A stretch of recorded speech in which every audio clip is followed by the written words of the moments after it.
Drugs ని అరికట్టాల్సిన ఖాకీలే drug దందాలో ఇరుక్కున్నారా?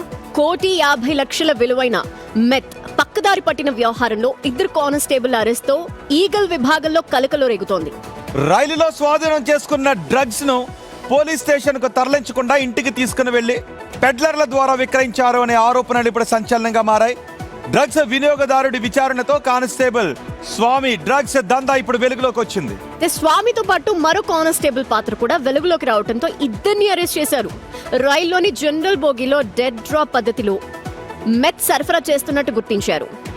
ఈగల్లో పనిచేస్తున్న కానిస్టేబుల్ డ్రగ్ పెడ్లర్లు వినియోగదారుల వివరాలు తెలిసినట్టుగా నిర్ధారణకు వచ్చినట్టుగా సమాచారం. ఈ వ్యవహారంలో కేవలం కానిస్టేబుల్కే పరిమితం కాకుండా మరికొందరిపై ఫోకస్ చేశారు పోలీసులు. ఈగల్లో పనిచేస్తున్న కొందరికి డ్రగ్ పెడ్లర్లు వినియోగదారుల వివరాలు తెలిసినట్టు అనుమానాలు వ్యక్తమవుతున్నాయి. ఈ విషయంలో ఉన్నతాధికారుల పాత్రపైన డీప్ ఎంక్వైరీ నడుస్తోంది. పాత కేసుల ఫైల్ ఇప్పుడు తెరపైకి వచ్చాయి.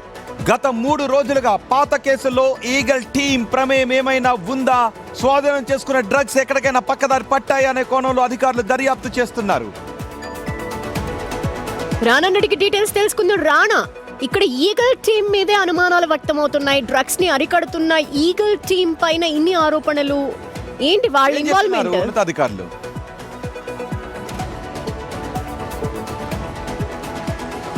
ఎగ్జాక్ట్లీ. ఎందుకంటే దాదాపు 1 రోజుల నుంచి కూడా కొన్ని ఈ మధ్య కాలంలో పట్టుకున్నటువంటి కేసులపైన పూర్తి స్థాయిలో కూడా ఇన్వెస్టిగేషన్ చేస్తున్న సమయంలో ఒక పెడ్లర్ మాత్రం అతను త్రుటిలో తప్పించుకున్నారు, బయట బాగా తిరుగుతున్నాడు. పైగా కూడా అతను కూడా మళ్ళీ డ్రగ్స్ దందా చేస్తున్నటువంటి పరిస్థితుల్లో అతని సంబంధించిన ఆచూకీ బయటపడింది. అతన్ని పూర్తి స్థాయిలో విచారణ చేసిన తర్వాత ఆల్రెడీ ఒక కేసులో నిన్ను పెట్టుకున్న తర్వాత నువ్వు ఎట్లా బయట తిరుగుతున్నావు అనేది ఎంక్వైరీ చేస్తే అసలు విషయం బయటపడ్డాడు. ఎందుకంటే అతని వద్ద తీసుకున్నటువంటి డెడ్ డ్రాప్ విధానంలో ఆ డ్రగ్స్ అంతా కూడా వీళ్ళు స్వాధీనం చేసుకొని పోలీస్ స్టేషన్లో వారు అక్కడ పెట్టాల్సింది పోయి అతను వదిలేసి మేము చూసుకుంటాంలే నువ్వు వెళ్ళిపో అనేది చెప్పిన తర్వాత మొత్తం వీళ్ళు అతని కాంటాక్ట్లో ఉన్నటువంటి కొంతమంది కన్జ్యూమర్స్ కానీ దాంతోపాటు ఈగల్ టీంలో రెగ్యులర్గా కూడా ఇక్కడ దాడులు చేస్తుంది కాబట్టి కొంత డేటా అనేది ఉంటుంది. కన్జ్యూమర్ లిస్టులు కానీ దాంతోపాటు పెడ్లర్ల లిస్టు కానీ ఆ లిస్టుని వాళ్ళు సంపాదించి వీళ్ళే మొత్తం దొరికినటువంటి మెత్తం ఎక్కడైనా స్వాధీనం చేసుకున్నప్పుడు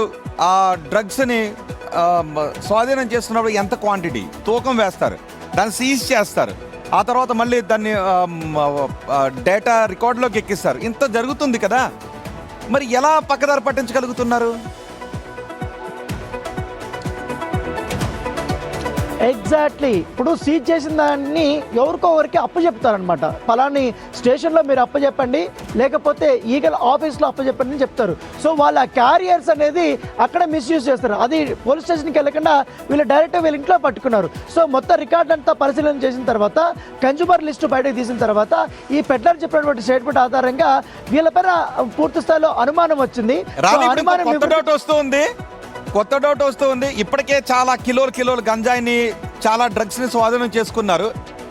సో ఇదంతా ఇప్పుడు ఎక్కడుంది? నిజానికి కోర్టులో హ్యాండ్ ఓవర్ చేస్తారు, వాటిని డిస్పోజ్ అయ్యేంత వరకు అక్కడే ఉంచుతారు. సో ఇప్పుడు అక్కడికి వెళ్ళినటువంటి వాటిలో పాత వాటిలో కూడా ఏమైనా ఇలా చేతి వాటాన్ని చూపించారా? ఈ డౌట్స్ అన్నీ కూడా వస్తూ ఉంటుంటాయి. ఎగ్జాక్ట్లీ రోహిత్, మీరు అన్నట్టుగానే దాదాపు ఈ 15 రోజులు 20 రోజుల్లోనే చాలా వరకు కూడా ఈ యొక్క ఇన్వెస్టిగేషన్ జరిగింది. చాలా మందిని కూడా పట్టుకున్నారు. సో దాంట్లో ఏమన్నా మారిందని కూడా చూడొచ్చు. ఎందుకంటే మొన్న మనం చూసాం, ఏకంగా గంజాయి పెద్ద స్థాయిలో దొరికింది. సో దాంతోపాటు MDMA దొరికింది.